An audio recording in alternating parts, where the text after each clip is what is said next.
And finally, naka one name na po yung Facebook account ko. Effective po yung ginawa natin sa pag one name at ganun lang po kabilis yun. What's up sa inyo mga katropa? Kamusta kayo? At kamusta naman ako?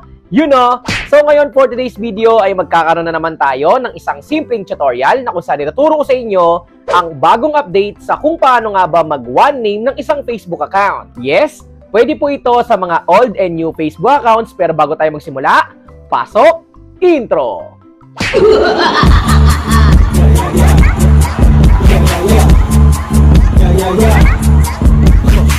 Yes, may bagong update na nga po at pwede na po ulit tayo makapag one name in just 2 minutes. Sa pag one name ay kailangan po natin gumamit ng isang VPN application.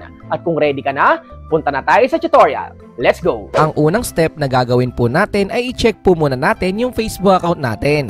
Kung makikita nyo po dyan yung Princess Cruz na Facebook account ko ay hindi pa nga po naka one name. Mabilis lang naman po yan at ma-one name po natin yan mamaya. After po nyan, ang next step ay kailangan naka-install na po sa inyo yung Facebook Lite. Punta lang po kayo dito sa may Google Play Store, search nyo lang po yung Facebook Lite at kapag naka-install na po sa inyo ay okay na po yan at yan po yung gagamitin natin. Dito po sa may Facebook Lite ay dito nyo po ilalagin yung Facebook account ninyo. At kung makikita nyo po dito yung Facebook account natin na nilagin po natin dito sa Facebook Lite ay hindi pa rin po naka one name.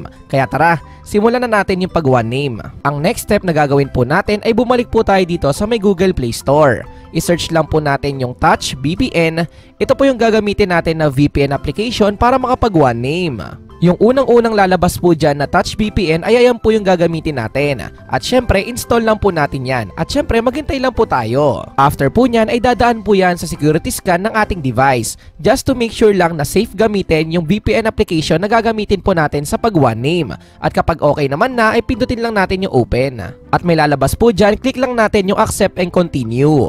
Scroll lang natin to at pindutin lang natin yung okay. At ganito po yung itsura ng Touch VPN na gagamitin natin sa pag one name. Para makakonect sa ibang bansa, pindutin lang po natin yung best choice.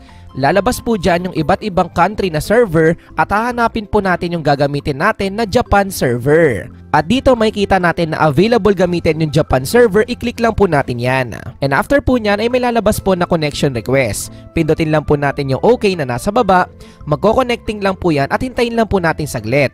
At ayan, finally connected na po tayo dito sa Japan server. Kaya ang next step na gagawin po natin ay bumalik po tayo dito sa ating Facebook Lite application.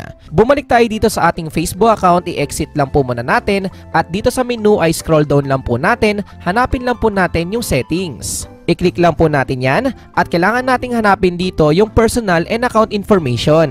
Nandyan po kasi yung settings para makapag-change name po tayo. At dito may lalabas po na name, email address at phone number. I-click lang po natin yung name. And after po nyan ay mapupunta po tayo dito sa pag-change name. Pwede na po tayo makapag one name po dito dahil nakakonect na po tayo sa Japan server. At ngayon ituturo ko po yan sa inyo. At ang next step na kailangan lang po natin gawin ay i-remove po natin or tanggalin yung first name, middle name at last name po natin sa ating Facebook account. And after po nyan ay kailangan po nating i-paste yung mismong Japanese symbol na gagamitin po natin dito sa ating first name at middle name. At dito naman po sa last name ay ilalagay lang po natin yung first name natin. To summarize yung ginawa lang po natin sa first name and middle name, parehas po nating pinaste yung Japanese symbol na makikita nyo po dyan sa may pinned comment section sa baba. Wait, kung hindi mo makopya or makopy yung symbol na nilagay ko po dyan sa may pinned comment section sa baba, ay pwede mo po akong i-message sa aking messenger na makikita mo po dyan. Para syempre, masend ko po sa'yo yung symbol. At ngayon, ituloy na po natin. At kapag okay na po, pindutin lang po natin yung review change na nasa baba. And after po nyan, ay kailangan lang po natin pumili dito sa tatlong pagpipilian. Ang napili ko po dito ay yung pangalawa dahil mas maikli po at mas maganda tignan para po sa akin. Kahit saan naman po dyan ay available po at pwede nyo pong piliin, depende na po sa inyo yan. At dahil nakapili na ako, pipindutin na lang po natin yung save changes na nasa baba. At ayan, nakapag one name na po tayo ng ating Facebook account. At ang kailangan na lang po nating gawin ay kailangan na lang po nating i-double check yan. Kaya kailangan po muna nating i-exit at i-back at pumunta po tayo dito sa menu. Pindutin lang po natin dito yung view your profile para makita natin kung naka one name na. At dito i-refresh lang po natin. And finally, naka one name na po yung Facebook account ko. Ganon lang po kasimple yung kailangan nyong gawin para makapag one name. At dahil naka one name na po tayo ng ating Facebook account dito sa Facebook Lite, ang next step na kailangan natin gawin ay i-double check kung naka one name ito sa ating Facebook application. Kaya i-exit po muna natin at pumunta tayo dito sa ating Facebook application. Dito ay pindutin lang po natin yung tatlong line sa may gilid. At dito makikita natin yung see your profile at i-click po natin yan. Kung makikita nyo po ay hindi pa po yan naka one name, pero kapag nirefresh po natin yan, and finally, naka one name na po yung Facebook account ko. Effective po yung ginawa natin sa pag one name at ganun lang po kabilis yun. At dahil successful po yung ginawa natin sa pag one name ng ating Facebook account, ang next step ay pwede na po nating i-uninstall or i-delete yung VPN application na ginamit po natin sa pag one name. Before po natin i-uninstall, ang advice ko po sa inyo ay i-disconnect po muna natin yung connection natin dito sa ating VPN application. So dito, para ma-disconnect po natin yung connection, pindutin lang po natin yung stop na nasa gilid. At ayan, kapag ganyan na po yung itsura katulad po sa kanina before po tayo magsimula, ay pwede na po nating i-uninstall yan. I-hold lang po natin yung VPN application, may nakalagay po dyan na uninstall, i-click lang po natin yan and uninstall lang po natin. At ang tanong po ng karamihan, mananatili bang naka one name yung Facebook account kahit in-uninstall na po yung VPN application? Ang sagot po ay yes. At dito ipapakita ko po sa inyo na kahit ilang beses ko pong i-refresh yung mismong Facebook account ko ay mananatili pa rin pong naka one name yan. So dito kahit deleted na po yung VPN application ay okay pa rin po yung one name na ginawa po natin. At ang simpleng reminder ko lang po sa inyo na dahil nakapag one name na po tayo ay after 60 days po ulit tayo pwede makapag-change name.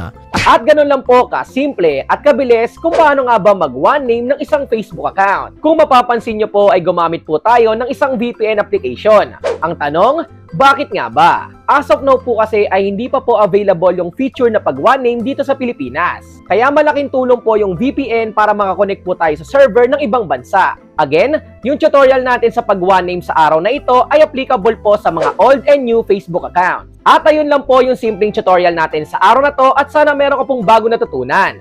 At kung ikaw ay may clarification, suggestions, or questions, ay pwede mo yung i-comment dyan sa may comment section sa baba.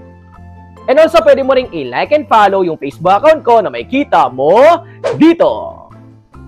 At before matapos tong video na to, ay may gusto muna akong i-shoutout. Shoutout nga pala sa Simaya Garden Resort at kay Ate May Bacanlas. At kung bago ka lang at napadaan ka dito sa YouTube channel ko, ay welcome ka. Pwede ka mag-subscribe at pinutin ang mahiwagang notification bell para sure at 100% sure na updated ka sa mga future uploads ko. You know, peace out, like, comment, and subscribe. Peace! One love!